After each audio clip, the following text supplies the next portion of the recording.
Hello and welcome to Niaga Spotlight with me, Tamina Kaushi. Niaga Spotlight takes us through the week in economic analysis and future affairs.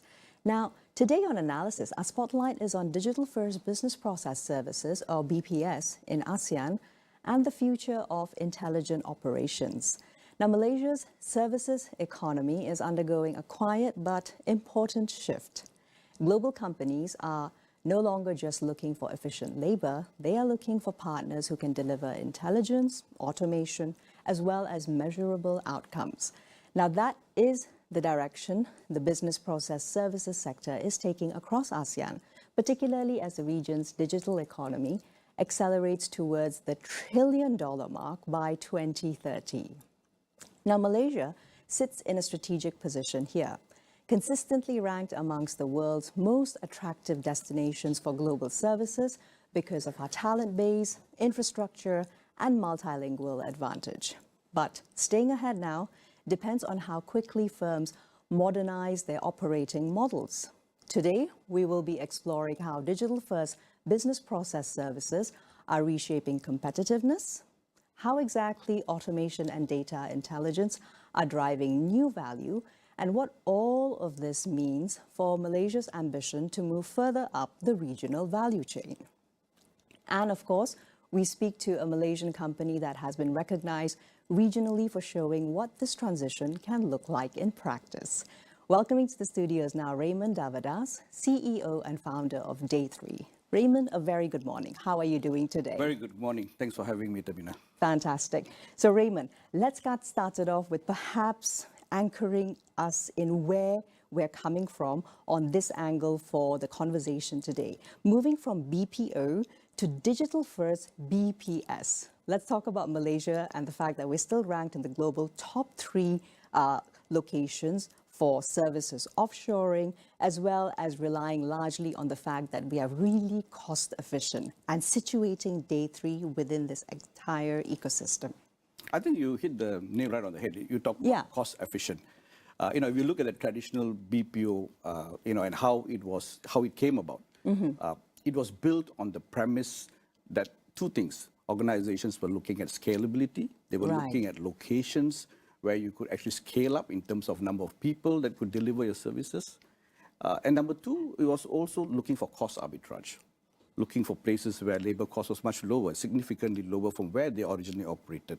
Exactly. And for Malaysia, I think over the last 20 years also, we've built also a different niche in the sense that we are today delivering services in 53 different languages and dialects.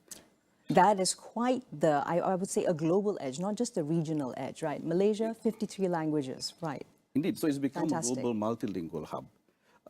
And we have grown. And, over the last 20 years, we have benefited from that. We have seen a lot of shared services and outsourcing organizations setting foot in Malaysia 20 years ago and have grown. And today we have about close to 750 organizations in the BPS space operating in Malaysia. But that model has to change. And it's rapidly shifted, hasn't it, Raymond? Absolutely. And something which actually, correct me if I'm wrong, but it really started transition-wise during the 2020 pandemic and lockdown eras, which required us to catch up with speed. So where are we now, 5 years later? Absolutely right. Yeah. Post-COVID, things have changed. The dynamics of BPS has totally changed. Today, we live in a world where speed is of the essence. Things have become more complex with the proliferation of data. And customers' expectations as a result, especially with the new generation coming and coming into the workforce, making it even more difficult for us or more complex for us to deliver these services.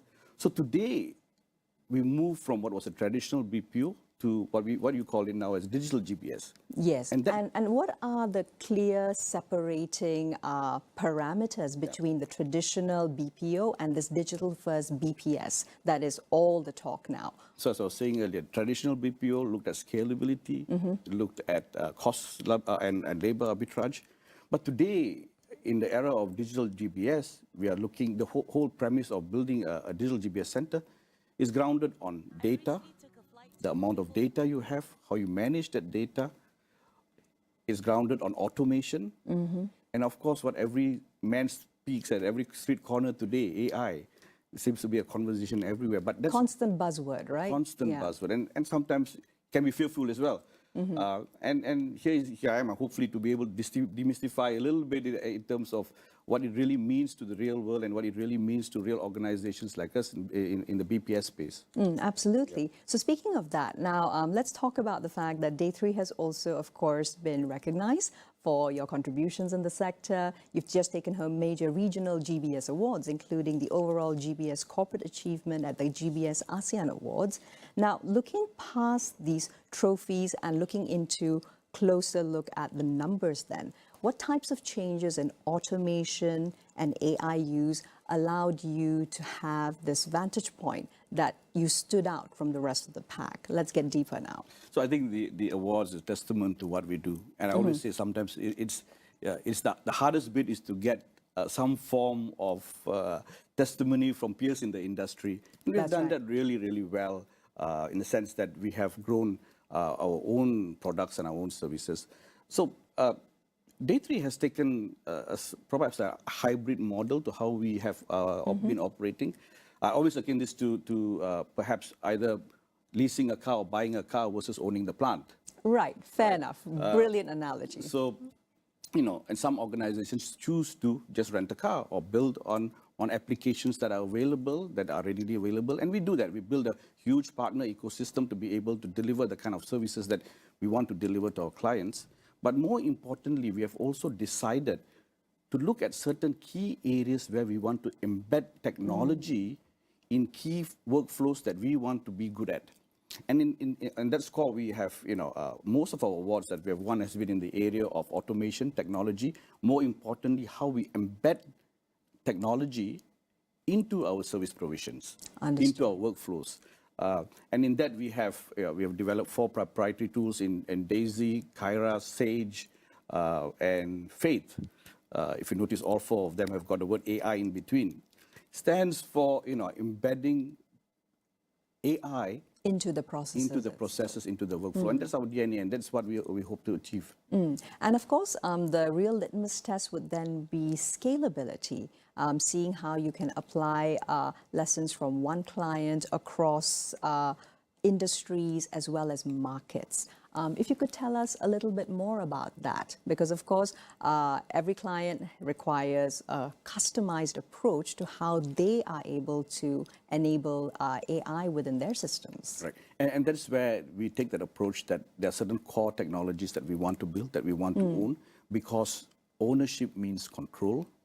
Ownership means being able to deliver based on the complexities of the industry that we work in. We work on a broad-based industry, be it in energy and utilities, in telco, in e-commerce, in retail, and many other industries. And we bring the best of the practices that are all in these different industries into one common platform, and to be able to deliver it in different ways and different forms to different clients. Exactly. And I think most importantly is that as we decide on taking this approach, is that we deal with a lot of clients who have legacy systems. And that means integration of AI or any form of technology with legacy systems becomes an issue. And that's where we have decided that in some key areas, we want to own the plant. We don't want to lease the vehicle. And it makes sense for us, and it makes sense for our client to be able to take them through this journey. This life cycle and ecosystem. Absolutely. So I think that segues us perfectly into a big question, which is what does maybe a realistic, let's say a 3-year transition plan look like for larger organizations in Malaysia, Raymond, that want to move from labor-led to an intelligence-led operation? I'm sure you've come across relevant examples with different industries as well. I like the fact that you asked, you said there were 3 years. Yes, let's be rational, and let's also work within time frames, right? Yeah, but more importantly, it denotes the fact that it's a journey. You can't expect it to happen within 6 months. It's not a switch, it's not a magic wand. And everyone seems to think today that AI is a magic wand, it's a switch that you turn on. There are large language models, open AI available. Before I bring it into my organization and get it running, and it works.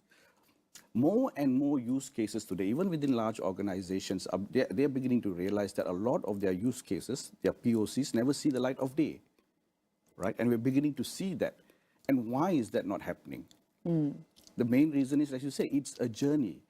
It involves, I won't say it in 3 years, but let me rephrase that, say in 3 phases. Okay, 3 phases. Yep. And what would those 3 phases be? The first phase would be, I think, the hardest thing when it comes to change is always the acknowledgement. The fact that your competitors may be ahead of the game, ahead of the curve, the competitors are already on that journey towards AI and you are not, and if you don't do that, you'll be displaced. I think that's the first phase. And many organizations, especially in Malaysia, even in ASEAN, are beginning to realize that there was a point of resistance, but now, and especially post-COVID, people realize that, look, we need to invest. And where does the investment go? First phase is in the phase of readiness, investing in readiness. There's huge amount of data in many organizations, some sitting on top of the pile, some sitting at the bottom of the pile. Right. And you don't even realize that you even have this data. 2 is knowledge base. The knowledge base in an organization, especially with legacy organizations, over 20 years, it gets written and rewritten all over again. And most people think that by dumping most of this knowledge base into any particular LLM, that you would get an answer. A transformative custom answer. Absolutely. That's not how it works, though. It doesn't work. No. And that's where this whole terminology comes that your AI hallucinates because you've got multiple contradicting information fed into the bot. And so that's the first phase. Investing in getting that readiness, making sure that you have the right data sets available, identifying what are the areas that you want to put it in a roadmap in terms of what I call it an automation pipeline. Right. Right? Yeah, your little blueprint, which is for what you you want to do. and your company. And before you go into phase 2, which is basically, getting your POCs done, you may not see the immediate value, but I think the POCs done correctly with process and workflow design, takes you to the first step. And ultimately, the third phase, I call it, is where you really see the difference, where you begin to, extrapolate what you do, and then also be able to measure your success. Understood. Raymond, thank you for the conversation so far on, of course, business process services. Raymond, so continuing the conversation and looking at a workforce in an AI-first world, I just think you are the perfect person to be able to articulate this better. But now Daythree employs roughly around 2,000 people while being known for AI and automation-driven services. Let's talk about that and also redesigning roles on the ground so that there is also a constant workflow and a need for skilled human labor who is working in this highly specialized and ever-evolving arena. I think the first question I always get asked is, and it's always the elephant in the room, will I get displaced by a bot? And sure. This reminds me, always reminds me the story of my dad walking home every evening with a huge ledger book, a abacus in one hand and a huge mechanical calculator in the other hand, and then doing his work on the calculator and then reaffirming whether numbers are right using the abacus, right? And it always gets me thinking about what was in his mind and what was people in his generation, what were they thinking about with the advent of Lotus 123, if you've heard of it, DBase, and then Excel now. And I think, for me, he was in civil service that allowed automation at that point, at that age, allowed him to spend more time interacting with the public, perhaps spend more time being able to build a rapport with his staff. So I think the most important thing that I like to say is with all these changes, the task is definitely going to be eliminated by AI and by bots. But it doesn't mean that it's going to deprive you of trying to earn a living. And therefore, what I say is that, and I say this to my people openly, that you need to elevate yourselves, right, to the task at hand. And what does that mean for us? And very often that, as an organization, as we try to automate, as we try to embed technology in our workflows, the biggest stumbling block is often the employees who are afraid that they're going to be displaced. So it's counterproductive to what you want to do. Exactly. So you also have to have that assurance of specific skill sets as well as KPIs that have to integrate this brand new emerging side of upskilling at work, right? So there's two important things to it. One is making them understand that they're going to be displaced, not in the immediate future at least. Number two is to help them elevate themselves, telling them that, look, that what we are trying to do is remove the mundane work, remove the repetitive work, remove the work that you really don't want to do. But what is more value? The one that requires judgment, the works that require relationship building, the ones that require you to display empathy. So that's the first part of having to redefine their roles and jobs. The higher value work, which basically only humans can do. And ultimately, it comes to the point of getting them to embrace technology. And this is what we do at Daythree. We have, for example, a program that every assistant manager doesn't get promoted to an assistant manager unless he does a bit of, gets a certification in process automation. Right. Which means that he's exposed to coding or low coding or no coding. But that's helpful in his work. But I think this is what we need to do. We need to elevate, and we need to help them understand that what we're trying to do with automation and technology today is to improve their quality of work. Exactly. So when it comes to a long-term talent pipeline, Raymond, which is also, of course, another perennial question in Malaysia when it comes to industries, what do young Malaysians have to look forward to from your vantage point in the BPS sector? I think it's huge. Let me just give you some statistics. The GBS industry is huge for Malaysia and ASEAN. The market size is about 28.1 billion ringgits, which is about 6.8 billion US dollars, right? They are growing at a compounded annual growth rate of about 6.3%. We have about incredible, very, very healthy. We have 750 BPS companies in Malaysia. 61% surge since 2021, post-COVID. Going back to your first question. Absolutely. Investments have grown 13.5 times, 1-3, from what used to be about slightly lesser than R1 billion to now close to 9.87 billion ringgit, just for 2024. So there's huge opportunity for Malaysia and for ASEAN to grow in that space. And what does it boils down back to the fact that with automation, with technology, it means you're able to do more with less. What it means for businesses today is that your margins would improve, your cost to serve would drop, your time to serve would drop, your customer experience scores would go up, number one. And number two is also, also an opportunity for organizations to develop new revenue streams. Those who are providing financial and accounting services, be it order to cash, procure to pay, or even records to reports, are now moving away from the traditional transactional work to providing business insights and data analytics as a service. Those in the space of customer management are moving away from the traditional voice business to non-voice business to now to content moderation and trust and safety. And even now people are talking about data annotation, which fuels AI. As a service, data annotation as a service. So there's tremendous opportunity, not just for Malaysia, but for ASEAN to grow in that space. And what it means for all of us in the workforce is that there's tremendous opportunity to learn and to build a career in those spaces